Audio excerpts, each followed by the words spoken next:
배꼽 손 인사. 여러분 안녕하세요. 저는 여러분에게 재미있는 이야기를 들려줄 김지숙 아름다운 이야기 할머니예요. 오늘 할머니가 들려줄 이야기는 제목 나와라 뚝딱. 임금님 귀는 당나귀 귀 이야기예요. 여러분들은 다른 사람에게 알리고 싶지 않은 나만의 비밀이 있나요?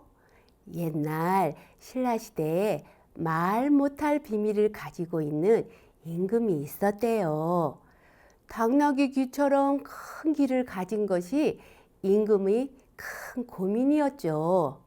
그리고 그 귀를 본 사람은 모두 비밀을 지켜야 했어요. 그런데 그 비밀은 잘 지켜질 수 있었을까요? 임금님 귀는 당나귀 귀 이야기 속으로 출발! 하나 둘 셋 넷 이야기 시작. 우리 모두 신나게 잘 들어보아요. 귀는 쫑긋 눈은 반짝 준비됐나요? 하나 둘 셋 넷 출발합니다. 빵빵. 옛날 신라시대에 경문왕이 있었어요. 경문왕은 아침에 일어나면 거울부터 찾았어요. 거울에 얼굴을 요리조리 비추어 보고는 고개를 푹 숙이고 한숨을 길게 내쉬었지요. 요즘 들어 갑자기 키가 자꾸 커지고 있었기 때문이었어요. 경문왕은 걱정이 되어 도무지 아무 일도 할 수가 없었어요. 어제보다 내 귀가 더 커진 것 같은데 큰일이군. 그러던 어느 날 쓰고 있던 모자가 찢어지고 말았어요. 임금은 생각했어요. 귀를 잘 가릴 수 있는 큰 모자가 필요해. 그런데 임금은 신하들에게 솔직하게 말할 수 없었어요. 쓰던 모자가 찢어졌구나. 새 모자가 필요하겠네. 입이 무거운 모자장인을 찾아라.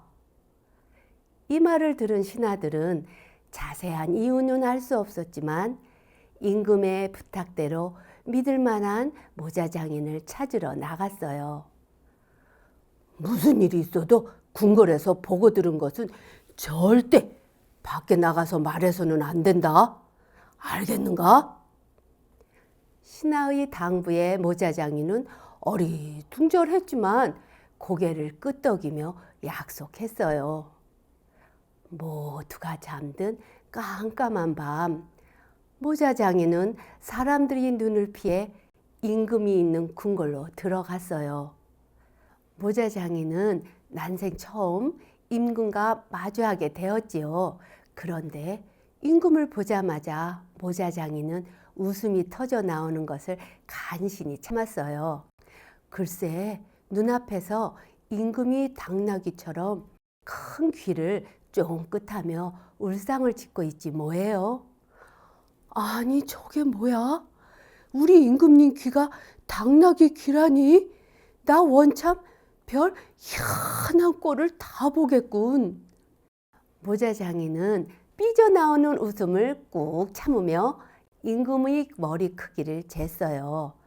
모자장이는 임금의 큰 귀를 가릴 수 있을 만큼 길고 커다란 모자를 만들기 시작했지요.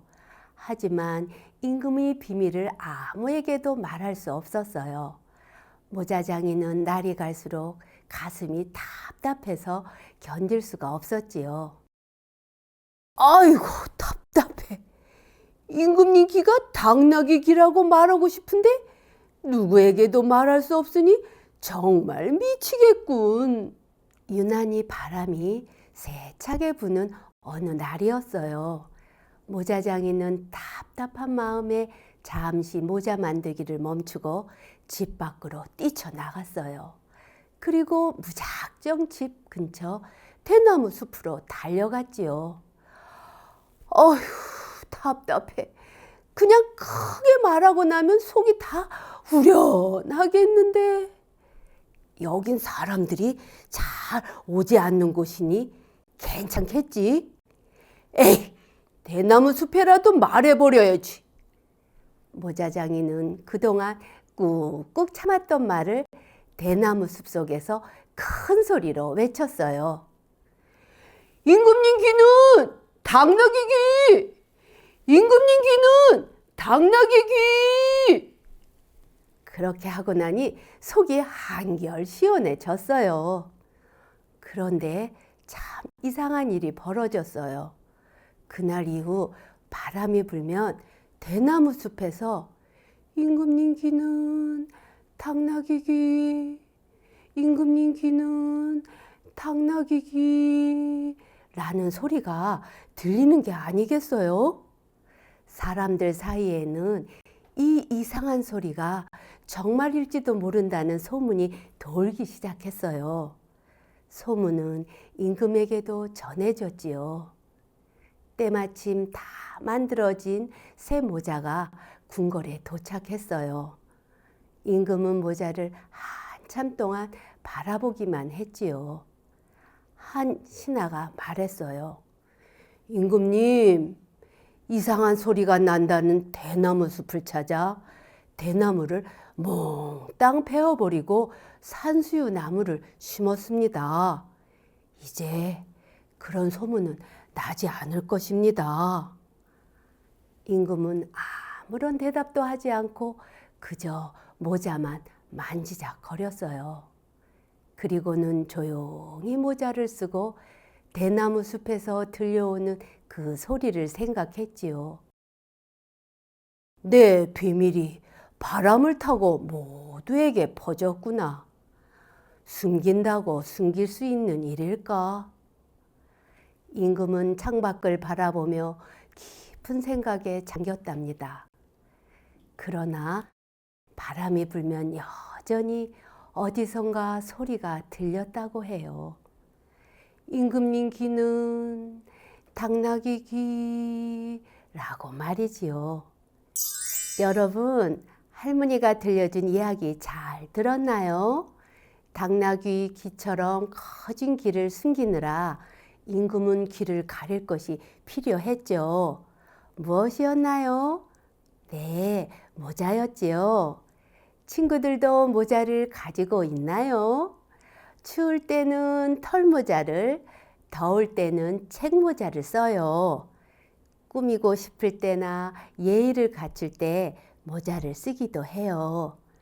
모자와 관련된 표현으로는 모자를 쓰다와 벗다가 있지요.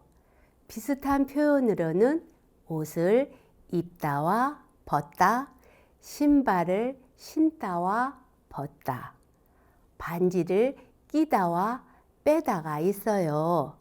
조금씩 다르지요?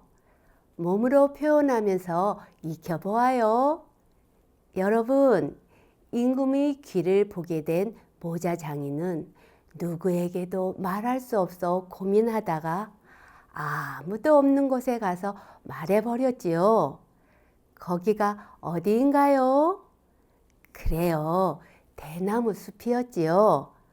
모자장인이 혼자만 비밀을 간직하기가 답답해 아무도 없는 대나무 숲에 비밀을 말해버렸지요. 그런데 대나무 숲은 바람이 불 때면 사각사각 소리가 나서 비밀을 말하는 것처럼 들렸대요. 또 대나무는 부드럽지만 강하고 휘어져도 부러지지 않아서 한국 사람들은 대나무의 유연하면서도 단단한 속성을 좋아했어요. 그래서 대나무로 만든 전통 물건도 많답니다. 대나무 이야기가 궁금한 친구들은 도란도란 이야기 보따리 홈페이지에서 자세한 내용을 찾아보아요. 여러분, 할머니와 임금님 귀는 당나귀 귀 이야기를 정리해 보아요. 신라 경문왕의 큰 귀를 본 모자장이는 임금의 비밀을 지키려 애썼지만 결국 답답한 마음에 대나무 숲에 몰래 외쳤어요. 이후 바람이 불면 대나무 숲에서 임금님 귀는 당나귀 귀라는 소리가 들려왔고 소문은 백성들 사이에 퍼졌어요. 경문왕은 고민이 깊어졌대요. 여러분도 경문왕처럼 남들에게 말하지 못한 비밀이 있다면 어떻게 하면 좋을까요? 여러분은 나를 그대로 받아들이고 용기 있게 마음을 표현하는 친구가 되었으면 좋겠어요. 그럼 이야기 마치는 노래를 함께 부르면서 할머니랑 인사합시다. 이야기 마치는 노래 시작! 하나 둘 셋 넷 잘 들었어요. 우리 모두 마음이 따뜻해졌어요. 귀는 쫑긋 눈은 반짝 정말 좋아요. 하나 둘 셋 넷 다시 만나요. 빵빵. 배꼽 손 인사. 여러분, 다음에 아름다운 이야기 할머니 또 만나요. 안녕.